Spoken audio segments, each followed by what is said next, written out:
Welcome home. We are WNST, AM 1570, Towson, Baltimore, and Baltimore Positive. We are positively doing a really cool thing next week, and we are inviting all of you out to say hello. It'd be nice to see some folks, some old friends. Bring something for our friends at the Maryland Food Bank. It is going to be the coldest week of the year, or usually is, week before Valentine's Day.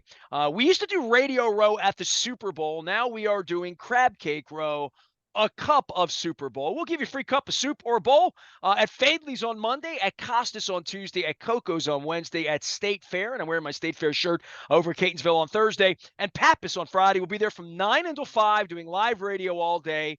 If you're really nice, I'll sneak you on the air and you can tell me a story. But we have lots and lots of charities coming up. Too many to mention. I'd be here all day. I've got over 60. I think 62 was the number I had when I went to bed on Thursday night. Charities. If you have a charity, you have a community organization with a good cause, I want to give them 15 minutes of airtime. I'm moving people in and out. We're going to have a good time next week. Going to be old school. Ness at BaltimorePositive.com reaches me. We'll have Maryland Lottery scratch-offs to give away. Our friends at Window Nation, Jiffy Lube Multicare are with us in all of this. All of our sponsors will be with, except Leonard Raskin. He's in Walea doing his 30th year anniversary. But everybody else is going to be coming out next week and saying hello. I think Dennis is coming out at State Fair on the west side. So we're going to get some folks out. Please come out. Please give to the Maryland Food Bank. And we did the Corbin Burns thing, Luke Jones, and the Oriole ownership thing. And I don't know. By the time you and I get together next week, who knows? DaCosta might be running the Orioles for all I know. Football side, and I dare I say, and man, you're a younger guy than me. Has there ever been a point in your life where the Orioles were more relevant than the Ravens? More? I mean, just the fact you have to think about it, probably not. I mean, 2014, they were in the ALCS, and that was a couple years removed from the Super Bowl. But your point is, it's been very 100 million fleeting. people watched them play last Sunday, right? Lamar Jackson and losing. They would be going to the Super Bowl right now. Wouldn't that be something? Pinch me, Corbin Burns, new owner, and everybody's leaving for Vegas in 5. I mean, it's almost a good thing we lost, because I don't know that I'd have the bandwidth for all of this. But on the football side, we did lose. And the baseball side's nice, and that's coming. But football thing's getting a little dormant, and this is certainly the week when the hits keep on coming. And this is exactly what we expected. We weren't Debbie Downers talking about this. We're realists around here. You can't be talking about the offseason in the season. Oh, you always have to be talking about the offseason when you're Luke and Nestor. We knew that this was going to be a little bit of a bloodletting, and we haven't even begun with the roster yet. And that's down the line for you and for capologists. But I actually had Chad Brown on the show, one of our dear friends, former Steeler. And he said, Patrick Queen. I'm like, Patrick Queen's gone. He said, what do you mean you're gone? I have to sign him. I'm like, you need to look a little further into the Ravens capology. So this is where I bring you in and say this has nothing to do with capology. This has to do with winning and doing well and having young coaches do well. And John Harbaugh has never been about bringing in young coordinators for this reason. He groomed this guy for 10 years and he's gone forever now, right? Yeah. Well, I mean, you just said it. You're a victim of your own success. When you're very successful, postseason disappointment aside from Sunday's loss, other franchises want your people. Joe Ortiz off to the Chargers to become their general manager, working with Jim Harbaugh now. Mike Macdonald, who we've been talking about probably since October about this possibility. And he becomes the new head coach in Seattle, which, by the way, good landing spot for a young coach. It's always dicey, right, in terms of not knowing where you're going. But Seattle has been one of the better organizations in football for a long time, with the stability they had under Pete Carroll. So a good landing spot for Mike Macdonald. Got a better gig than my buddy Marvin did in Cincinnati, or my buddy Jimmy Schwartz did in Detroit, or Mike Nolan did in San Francisco. I'm thinking of my friends that got jobs. I mean, Rex took the Jets job, went to the championship game. I mean, like Mike Pettin took the Browns job and might never get hired again because he bought in with awful ownership in Johnny Manziel. I mean, like all of these things have their tragedies built into them. And I saw it was 8 coaches, all these names. I'm like, who's that guy? And who's he coaching? Where's he going and all that? You never know where the next one is. But boy, Macdonald certainly, from a national punditry, feels like the next whiz kid. He feels like the next Sean Payton or the next thing that he might be there 10 years.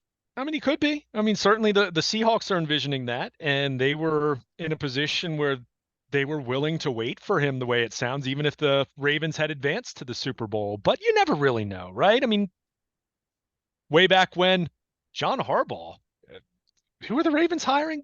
The Eagles special teams coach, Jim's brother. And look, I know there are some bitter feelings right now and frustration right now with the fan base, but safe to say that's worked out pretty well over 16 years. By the way, So, these people that want to fire Harbaugh, I mean, I like, mean, I'm not real pleased with John Harbaugh yeah. right now. So pleased that he won't want to run into me out in the city, quite frankly. He just won't want to run into me because he's hiding from me and he's a coward. But that being said, I firing John. I mean, the fans are nuts. I mean, like I go out on the Twitter and I'm like, what?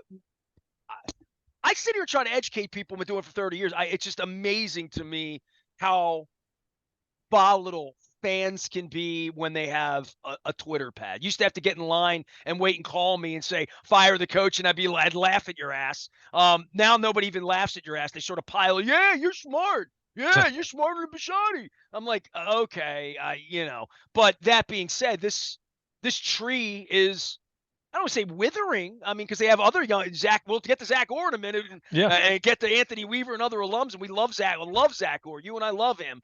But the losses and the thought that we can't lose this guy, we'll be fine. That's what I wrote. We'll be fine. I mean, now I'll say this. That's not a guarantee either, but looking at history, looking at how the Ravens specifically talking about the defensive coordinator. Now, Joe Ortiz has been running their drafts for a long time now. I mean, Eric's the general manager and Joe's been his right-hand man in terms of coordinating the pre-draft process and the scouts and cross-checking and all those different things. I mean, he's run that show for a while now. So that's a loss. But as it pertains to the defensive coordinator, look, I think Mike Macdonald is a supremely talented coach, and I think he's got a heck of a chance to become successful in Seattle. At the same time, how many times have we seen it, not even talking Ravens people, just in general, where someone's a hotshot coach and they land somewhere and they're gone in a year or two? I mean, that's the nature of the beast, right? I mean, timing is such a big part of that. That's why I said I think Seattle and the stability that they've had, and you look at what Pete Carroll did for years and years out there, this is a little different situation for Mike Macdonald. But, this is how it works. In the Ravens, when it pertains to defensive coordinators, they've gone this route over and over and over again. Going all the way back to Mike Nolan and Rex Ryan and, Chuck Pagano. I mean, these are all individuals that served as a part of the staff. And, in the case of Mike Macdonald, okay, he left for a year, but he had been here, right? And he came back. So they're very familiar with Zach Orr. They're very excited. They felt that they had 4 candidates that were viable replacements in-house for Mike Macdonald. Denard Wilson, who has since left to become the Tennessee Titans defensive coordinator and did a great job with the defensive backs this past year. Local guy, former Terp, so feel good for him. But, they had Anthony Weaver and they had Chris Hewitt and they had Zach Orr, and they felt like these were all guys that, depending on how the dominoes fell, and let's be clear, dominoes could still fall in terms of other guys leaving, or, that's just what happens with coaching in the offseason. We always talk about the roster, but you never have the same coaching staff exactly either. You're always going to have a few assistants for whatever reason, not even tied to performance, but just some changes because life circumstances change. So, but I think Zach Orr, as young as he is, he's 31 years old. It's strange. I mean, I can still vividly remember you and I doing live radio shows with Zach Orr and all of that. He's really embraced the coaching lifestyle. I can recall when he had to retire, what was that, January of 2017. I believe it was that June or July that the Ravens announced that he was going to be, an intern and personnel assistant, basically starting to cut his teeth, transitioning to a coaching career. And I ran into him at the facility, might have been that September. I think it was after training camp. I just bumped into him. He was walking through the hall and I stopped and talked to him for 20 seconds. And I asked him, how are you liking this coaching life? And he said, Luke, I knew coaches worked hard, but I had no idea the hours that these guys put in. So to hear him say that, which is, by the way, that's the answer that any coach, new coach will tell you. The best ones put in, I mean, tireless work, endless hours. They never see their family.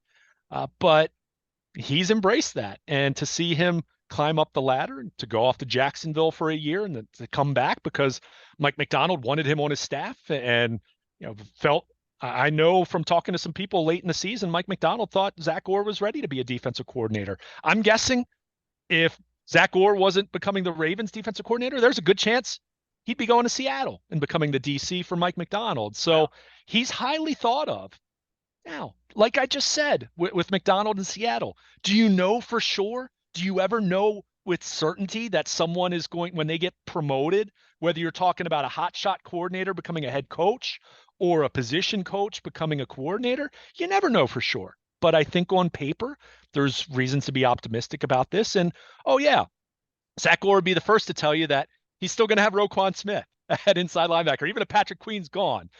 He's still going to have Kyle Hamilton at safety and and presumably Justin Madubuike probably on the franchise tag, if I had to guess. So they still have a lot of great players, even if they're going to lose some guys on the defensive side of the ball. So it's a great opportunity for Macdonald. It's a great opportunity for Zach Orr.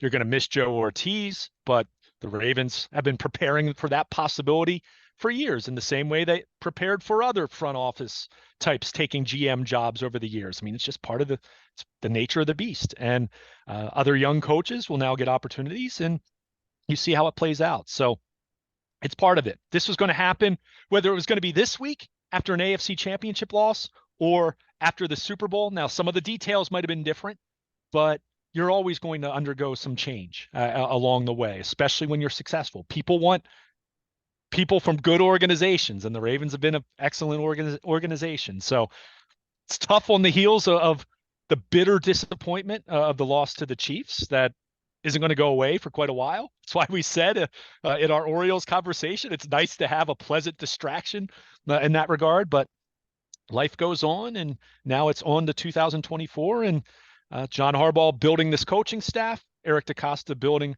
this roster with some of the changes, but also additions that will happen in the coming weeks and months. Anthony Weaver, anything you want to say in regard to him? I mean, I've known Weaver longer than Zach. I would imagine it was probably a really painful decision for John, and it probably means he's going to lose Anthony Weaver, right? Like, it's always right. I mean, it's and I don't know. You said Weaver maybe going to Seattle with McDonald. I mean, like there's still jobs out there. Most seats are getting filled here pretty quickly before Super Bowl week, but I thought Weaver was next in line. I don't want to say it shocked me, but earlier in the week, I would have thought he would have been the guy until I learned more. Yeah, I mean, it's hard to say. I mean, you never know. I mean, people have said that about Chris Hewitt, for example, because he's been up for and he's talked to the Ravens, about the defensive coordinator job, and he's been passed over, and he's been here a lot longer than those guys. So you never really know. But yes, that's part of it. Whenever you have an in-house promotion such as this, there is always the possibility that some other in-house candidates decide to seek an opportunity elsewhere. And look, that's okay. That you understand that, you respect that. So we'll see how it plays out. But yeah, I think if you had asked me in November about this scenario, I would have said, yeah, probably Anthony Weaver. But look, Anthony Weaver, I mean, by all accounts, he was one of the final candidates for the Washington gig before it went to Dan Quinn. I mean, he's interviewed for DC opportunities, could be Miami. I mean, well, again, as someone's hearing this, these types of things change quickly. So, but that's part of it. But look, you don't put together a really impressive coaching staff without ideas and acknowledgments that, okay, if this guy's really good, there's a chance he could become a coordinator somewhere else or could become a head coach somewhere else. That's how it works. You don't want to put together a John knew that when he brought wants. Macdonald back here last year, right? That this was going to be a young, good-looking coach, and we have Roquan Smith, and he's our guy. We might win the Super Bowl. Like they thought that. They thought they were going to win the Super Bowl 5 days ago. And if you win the Super Bowl, you're going to lose him, right? So the Harbaugh tree has become something here. We'll see. I mean, Macdonald will carry that in the same way that Josh McDaniel carried, Belichick's tree, and we'll see how far that goes. But in the case of John and Zach Orr, Zach's in like an original NOG, right? Like John met him off the boat, loved him, loved his play, loved everything about him, and then more than anything, had the game taken away from him. And Zach Orr is one of the great stories of the Mm. last 15 years of the Ravens covering the team, that he would have the game taken away because he was such. I don't need to tell you because it's not ancient history, it's recent history. He was really good, man. He was about to get a 60, 80 million. I mean, he was going to get paid. He was going to be a made guy. He never got that contract.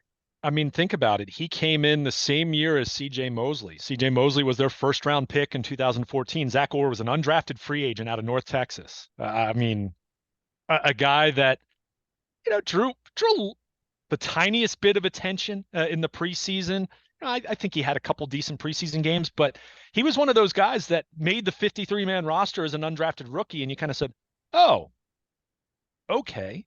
And he just continued getting better and got to the point where I think it was his second year he started to get more playing time in sub packages and things of that nature. I mean, think about it, this was 14. I mean, this was C.J. Mosley, Daryl Smith when Zach Orr was a rookie. So it took him a little bit of time, but yeah, I mean, he was a second team All Pro his third year. I mean, he was on his way to getting a pretty good contract. There's no doubt about that. I mean, would he have gotten C.J. Mosley in New York money? Maybe not, because Mosley did have a little more of a pedigree, but he was certainly on his way to getting a real contract. And unfortunately, but I would also say fortunately for him, considering the serious nature of the spine condition that was discovered upon him having, I think it was a herniated disc, whatever it was, that they discovered that, hey, your spine you shouldn't be playing football. And you think about an individual dealt that hand, so to speak, and the different ways that can go. He could have been bitter. He could have gone the path of, let's face it, lots of former players, and you hear horror stories of, not even getting into CTE and things like that. Just What happened just to him? I don't know that happens to a lot of football players. You get 3-4 years into a career, you're on the cusp of getting paid, and then you're told by doctors and like you're done. You can't play you anymore. shouldn't do this. Yeah, Like no we've one's going to clear seen you. awful DeMar Hamlins and like all Yeah, that kind of stuff. But this is a really, it's tough. really, I can't think of in 30 years of the Ravens anything that ever happened like this. And the fact that the guy popped back up on the coaching staff, I'm like, well, that's cute. He'll be a nice intern, run around, and maybe he'll go coach North Texas State one day or be a high school coach. Literally, that was the program of, hey, you love football, we'll bring you in here. I mean, a lot of these guys, I mean, James Trapp and Ed Reed, and there's been numbers and numbers of guys that have thought about coaching, and then they get in there and they're like, oh, this is different. And that's why I always had such incredible respect for Jack Del Rio and for Jim Mm-hmm. Harbaugh. Jim Harbaugh, not John, Jim. Guys that played the game at the highest level and then want to sign up to be a coach, because I have yet to meet a player who didn't understand how much the coaches put in, and that they don't want to be a coach. You know what I mean? Most Yeah. players, they see what coaches do and they're like, I like playing. I would never want to do what you do. And not for any amount of money in the world. Not even for CJ Mosley money would I want to have that life. It's I don't know, it's like you and me, dude. Like being a journalist. We're out doing what we're doing, the phone rings and Carbon Burns is like you're on the clock. You're just it's a Mm-hmm. different kind of life. My wife cuts her work at 5 o'clock. I have a different kind of life after work. Some people, football coaches, I don't know anybody like it. I mean, and by the way, 30 years of doing this, and I got to at least say two words: Marvin Lewis back with the Raiders. So when I think Yeah. of my original OGs and guys that can't quit it, Schwartz stopped for a while, went back. When you are a coach, and people were talking about Belichick and Pete Carroll not coaching this year. Lifer. Yeah, I don't know that John Harbaugh could have a normal life if he stopped. You know what I mean?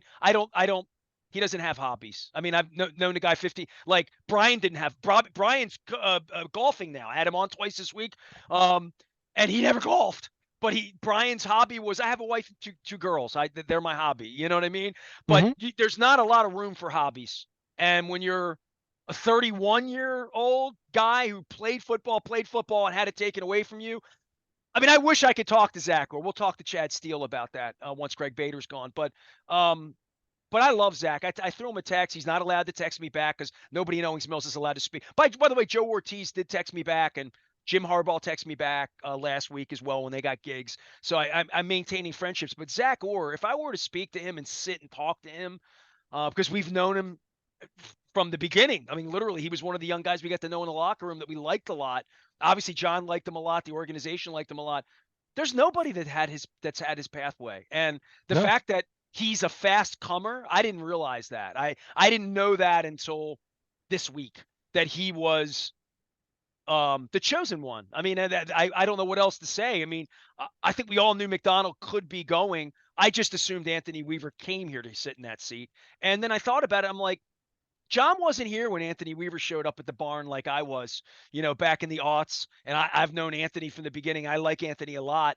But John's relationships with Zach, I would think, you know what I mean? Like the Yeah. longer term relationship.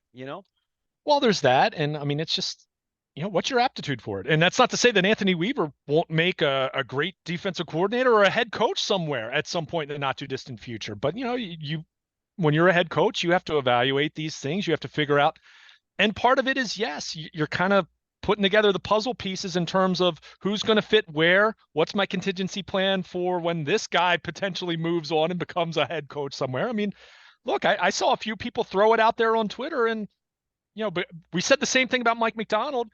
Is it that far-fetched to think that Zach Orr, and look, I'm not pushing John Harbaugh out the door, and this isn't at all related to what you were talking about as far as fans wanting him gone, but it could be, John Harbaugh's in his early 60s. He may not coach forever, right? I mean, is it impossible 5 or 6 years from now that Zach Orr doesn't become the head coach of the Baltimore Ravens in the same way that 6 years ago you wouldn't have thought he was their defensive coordinator? So you never know. I mean, it's a great story. And again, getting ahead of ourselves. Meanwhile, CJ mostly still playing. Yeah, right. I mean, it is crazy. I mean, you think about this, and you mentioned a couple names of guys that have played and became coaches, including here in Baltimore. But this is the first former Ravens player to become one of their coordinators. I mean, it's pretty cool when you think about it. So, it's a great story. Now the question becomes, what are his chops like in terms of being a defensive coordinator? I mean, I think you've seen some of the Ravens Wired segments. He's a passionate guy. He gets fired up on the sideline. That'll be a little bit different when you're running the show as the coordinator compared to just being an inside linebackers coach. But I think he's highly respected. I'm not going to sit here and say that Zach Orr is the reason why Roquan Smith was an all-pro inside linebacker. I think Roquan Smith was pretty much Roquan Smith from the moment he arrived here in Baltimore. But, I think you do give Zach Orr some credit with, where Patrick Queen, how far he had come over the last couple of years. I think Zach Orr probably saw a lot of himself in Patrick Queen, right? Like literally, sure. that was his position, and that's the way he played the game. And I think Patrick Queen, I'd love to talk to Patrick Queen when he gets his gig elsewhere. And I'm going to chase CJ. CJ's doing Radio Row next week. You remember Radio Row? You remember we used to do Radio Row? I do. Yeah, we used to. So when Chad Steele throws me out, it's opportunities like, oh, there's CJ. He's going to sit with me for half an hour. I'll just text CJ, and CJ will come on. And I'd love to hear CJ's insights into Zach Orr. I think that would be a phenomenal conversation. Yeah. So, I mean, this is it surprising from the standpoint of what you were just saying? I think most people would have assumed Anthony Weaver feels like he would be the heir, not heir apparent, but replacement to Mike Macdonald if he was going to get a head coaching gig. But, Zach Orr, from 17 through 20, coaching intern, personnel assistant, defensive analyst. I know at least his first year. I don't know about the rest, but I know his first year or two, it was not just being exposed to becoming a coach, but also the scouting side and seeing what that looks like. So I think, I'm sure analytics were a part of that in terms of those types of factors that have become more of a reality in the NFL in the modern day. So I think he was exposed to that. So he had a 4-year internship, for lack of a better term. Goes off to Jacksonville for a year where he's a bona fide assistant, position coach. And then that doesn't work out because that was what I guess that was Urban Meyer's staff. Didn't work out well there. Not his fault. Didn't get the right kind of mentoring there, Yeah. So he comes back, and like I said, I mean, Mike Macdonald thought very highly of Zach Orr. I know that from just talking late in the season. There was some talk that Zach Orr, even if it wasn't the thought it was going to be here, but there was a thought that this guy's going to be a defensive coordinator somewhere. So it just so happened that John Harbaugh felt this was the right time and place for him. And yeah, Anthony Weaver, more experience, but keep in mind, Anthony Weaver had only come back to the Ravens as a coach in 2021. So it's not as though he had been here this entire time. So, we'll see how it all plays out. Like I said, there is the possibility of losing an assistant or two. That, when you have an in-house promotion, there can sometimes be, I don't even know if it's hurt feelings, but it's just a reality setting in of, okay, this probably, if I want to progress, this might not be the place where it's going to happen. And then you just say, you hey, get the feeling Zach Orr is going to be the defensive coordinator here for 2 or 3 years, but who knows? They win the Super Bowl next year. He could be head coach somewhere else. Right? Bears. Right. Exactly. I mean, you never know. You never really know. I mean, that's just part of the gig. To your point, how, as much as these guys work so hard, the hours are endless. It is a tough gig. It is, you don't go into this gig with any designs that you might be naive enough to think, oh man, it'd be great to be here my whole career. It doesn't work out that way. I mean, either you're not good enough or you're good enough, but your head coach and your team isn't good enough and you all get canned. Or if you are good enough, that opportunity to progress and move up the ladder probably isn't going to be there, or you might have to wait. And, we always talk about coordinators, and we've seen it, Ben Johnson in Detroit, Bobby Slowick in Houston. I mean, these were guys that were interviewing for head coach gigs, and then they ultimately decide to stay. And look, they stay because they can win a championship and be rosier. They didn't like the gig. Maybe they weren't going to get the gig. And maybe what they're really thinking is the Dallas job will be open next year. A job they covet. Listen, Brian Billick wanted to coach the Kansas City Chiefs or the Minnesota Vikings, and I'm not speaking like out of turn. It just never happened for him. Yeah. He didn't want the Jets job. He didn't want the Eagles job. He didn't want the Falcons. He wanted a certain kind of ownership and a certain kind of general manager because he had been paid, and without that, he wasn't going to do it. So he never did it. And he just was not going to go coach for Al Davis or Jerry Jones. There were certain people he didn't feel like he could work for, and he could pick his spots. When you're young, you don't get to pick your spots, but you at least get to say, if you're Ben Johnson at the moment or Slowick at the moment, I'm in a good circumstance here. I'll be the Mike Macdonald next year. I'll be whatever that would be next year. I mean, Eric Bieniemy's a great example of a guy that like got passed over, and then wound up in a bad spot like Zach Orr in Jacksonville for a minute with Urban Meyer. And you can get derailed like that. You know what I mean? You go someplace on the wrong place and the wrong time, and you're no longer next to Andy Reid, or you're Bill Belichick's, you've flown off the wrong. Bill Belichick can't get a job now, right? Like, he's too demanding. So it is a very specified thing. And while we're talking about that, I want to throw Joe Ortiz in here just for a minute, because that industry is incredibly volatile because you get one chance. Because in that industry, somehow, some way, you don't get hired again. If you're Bobby DePaul, you wind up on 105.7, The Fan, and living in Ocean City.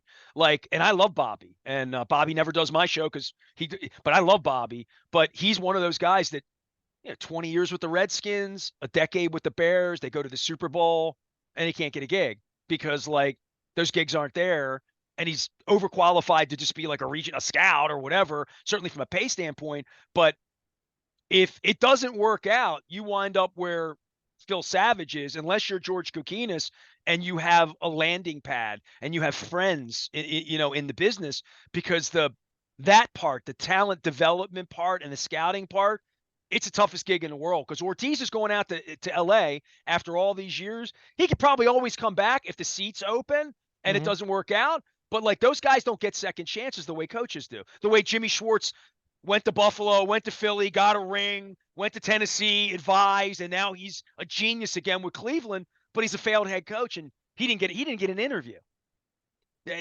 So once Mike Pettin, like all these guys, once you get used up, it sucks. It's a crappy industry in that way. It's tough. It's tough. And I'll throw this out there though. You also have individuals, and look, I don't begrudge Ben Johnson or Slowick, they run the risk that they might not be as hot of a commodity next year or the year after that. Bobby Slowick, if CJ Stroud, and I love the kid, if he tears his ACL the second week of August, you're not a genius anymore. Where are the Texans next year? I mean, and look, I mean, it can be that fleeting. So you do weigh all the factors that you just laid out. That's But at why the same Ortiz never time, left, right? Just what took Ortiz so long to leave? He could have had the Giants job. There were 5 jobs he could have had. He's interviewed for all kinds of jobs. It's fascinating he took the Chargers job because he knows Jim, right? Or because of that situation. But there's a reason Eric never left, right? Like there's a reason because that industry is awful, like really, really it awful. is, but there are also a very specific finite number of jobs. And to the point I was just trying to make, even if it's not the best situation, it might be the only situation that manifests for you to have that job. So I yeah, had an unbelievable conversation one night at the owners' meetings. It was me, Jim Schwartz, Mike Tomlin, and there was another coach it was Raheem Morris. I think it was no, it wasn't Raheem. I was in a conversation with these gentlemen, and Schwartz had just taken the gig, and I remember Tomlin saying, "All these jobs are good. Any of these jobs, yeah, any of these jobs." I hear his voice, And Schwartz had taken the 0-16 thing. He's like, "Hey, man, you take the seat you get." You know what I mean? Like yeah, you, and his thought you was, don't know. won't take much to improve when they didn't win anything. We win 5 games, we're an improvement. You know what I mean? Like so, all of those guys. And I thought, why are you taking a bad gig? And they said there are no bad gigs. Getting a $3 million job when you're an $800,000 coordinator, feeding your family, getting a $9 million contract, Detroit, Oakland, pick, see St. Louis, pick whatever gig you want. You take that gig. I, Yeah. I don't necessarily subscribe to working for John Angelos, but Mike Elias signed up and it worked out. It worked out okay because he's survived to the other end. But there are plenty of people that told Mike Elias, don't take that gig. Like Sure. I'm sure there are plenty of people said, but in baseball, you can bounce back more than football. Football, you take the Browns gig and you're Phil Savage, you're done. Kukinis is done in that way. I don't think Kukinis will be running the Cardinals or whatever. I think he's here because he did it, left, and said, "No, my family's here. I got a gig. I got a job. I like my job. I like the people I work with. I'm not moving." And there's a lot more of that on the football side than the baseball side. But Elias is a great example of don't take that job. That Yeah. guy's crazy. Don't take that job. Like when Kevin Brown took the job as the broadcaster, dude, they're going to bury. Like when you work for volatile maniacs, of which there are some in ownership and sports, it's and that's why the Chargers thing was interesting to me. I thought that Joe Ortiz taking all this time because he's had all these opportunities that he is pretty convicted that they're going to go out there for 5 years and he's going to get his $10 million and they're going to win something. Well, Jim Harbaugh, who has done nothing but win over the last decade wherever he's been, University of Michigan, 49ers before that. And he's got a franchise quarterback there. I mean, say what you want about where you want to rank Justin Herbert, but kid's good. I mean, You he win can with him. play. I Yeah. mean, he can play. If you build something good around him, the Chargers could absolutely be duking it out for an AFC championship at some point in the next couple years. So you're not going to get a better most of those gigs. And that's why I said that the Macdonald going to Seattle, that's a little bit different because obviously that was Pete Carroll kind of deciding, hey, it's time. And the organization deciding that. But most of the time when you are going to one of these jobs, it's because the previous guy got fired, which tells you that things aren't great. That's typically how it works. So in the case of the Chargers, and look, the Chargers were bad this past year and Staley was a disaster, but they do have things going for them there. I mean, look, it's going to be very tough for them to ever be, leapfrog the Rams, who are barely a thing there. I mean, because it's just LA, and you just wonder what the thirst is, and how many, how much attention you can really garner for Earl yourself. Sunshine But and the Beach. I saw Baywatch. but it is a big market, and they do have and it is a big stadium, and it can be a potentially attractive landing point if you and Jim Harbaugh go there and bring winning, bring a championship. You can at least get eyeballs for 15 minutes, right? Which is better than nothing. So, it's definitely interesting, but happy for Joe Ortiz, happy for Mike Macdonald, happy for Denard Wilson, who, by all accounts, when you kind of look at how the Eagles played out, he should have gotten that gig last year. He should have been the defensive coordinator for the Eagles this past year, rather than it playing out the way it did in Philly, where both guys, that previous guys that called plays for them this past year are gone. So, but he's going to go to Tennessee. Seems like a decent spot for him. So, and we'll see how the rest of the Ravens staff plays out. But Mike Vrabel Zach doesn't have Orr, a gig, right? I mean, a lot of these guys can't who get. knows? We talk about guys getting tossed out. You never Vrabel will know. work again, but like I don't know that he's getting a head coaching job next. I don't know. We'll find out. I'd be shocked if he doesn't get a head coaching gig. But again, this goes back to the point.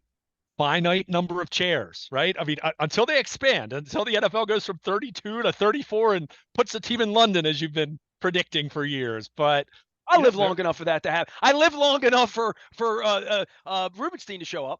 Yeah, there you go. There you go. So, but yeah, I mean, it's a tough gig. There's a lot of movement. This movement that the Ravens have experienced this week, none of it's surprising. Okay, surprising maybe that Zach Orr's the defensive coordinator, but the idea that the Ravens are replacing Mike Macdonald, not surprising. So this is how it plays out. And track record for defensive coordinators. I mean, Marvin Lewis through Mike Macdonald. Okay, people didn't love Greg Madison. People didn't love Dean Pease at the end. I get it. Not everyone's been a home run, but that's one that's a set of that's a gig that the Ravens typically have handled really well. So if John Harbaugh and Eric DeCosta and the organization deem Zach Orr the right guy, then who am I to doubt them on that? There are other things we can question, including the offensive play calling in the AFC title game, for example. But I think as it pertains to the defensive coordinator gig, I think they have a pretty good track record there. And that's where I'm excited to see what Zach Orr can do. And like I said, personally speaking, happy for the guy. I mean, dealt a tough hand as it pertained to his playing career. That could have gone way different for him in life in general, responding to that. Instead, he said, you know what? I'm going to become a coach. And he's talked about it. It's a challenge, and he talked about the transition from player to coach. Knowing it for yourself is one thing. Teaching it to others is a completely different animal. And he talked about that being a challenge a couple years ago when he was asked about it, but he's embraced it. And very clearly, the Ravens have thought very highly of his development, because you wouldn't be given a 31-year-old the defensive coordinator gig if you didn't think he was going to hit it out of the park.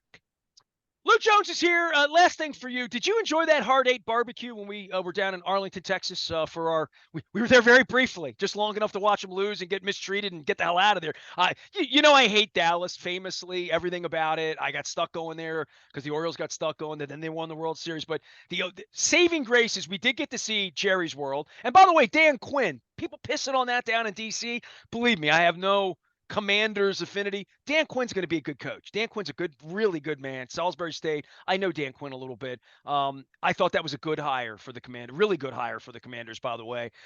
His thing would smell a whole lot different if they just would have had a first down in that game with Matt Ryan, right? Like he would be a different. He'd just be a different guy. He got that team to where you're like, Dan Quinn's going to be a good coach. Dan Quinn was a good coach in Atlanta. So, Zach Orr is from that part of Texas. He's from the North Dallas area, North Texas, where he played. He's the one that sent me to Hard 8 Barbecue. So whenever I go to Dallas, I took you there. So that meal you had, even though I bought it and the listeners and the sponsors bought, courtesy of Zach Orr. You see, when you see him, let him know you had some good barbecue in October because of him. What was it? DeSoto, I think, is where he's from, right? I think Correct. It was DeSoto High School. Yeah. You know what? He's really from really close to where the Star is, where we went to Plano Frisco, up north. Yeah, Frisco, that area. He's from in near that area, within a couple of miles of there. So he's a good dude, and I don't know. I'm bullish on that hire, so I'm happy with that. All right, we've done a whole lot on Corbin Burns. We've done a whole lot on David Rubenstein. I thought it was just going to be Super Bowl week here, and as it turns out, it's a cup of Super Bowl week. Crab Cake Row begins on Monday at. Let's start it off.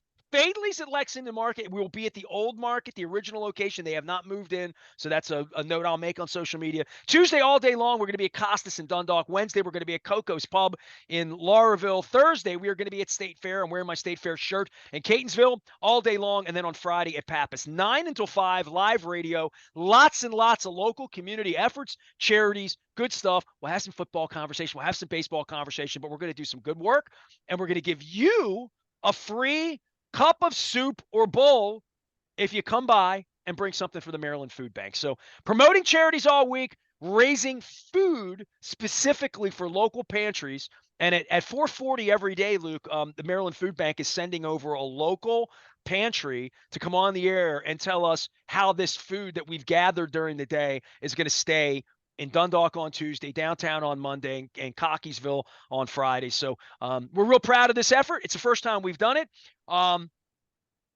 I shouldn't say it's by choice, but by necessity. But they'll be doing what they're doing out in Las Vegas with Pat and the new regime out there in San Francisco and Brock Purdy, and we'll be in Catonsville eating crab cakes and serving free crab soup. I am Nestor. We are WNST AM 1570 Towson, Baltimore, and we never stop talking. Baltimore positive. Come get some free lottery tickets too.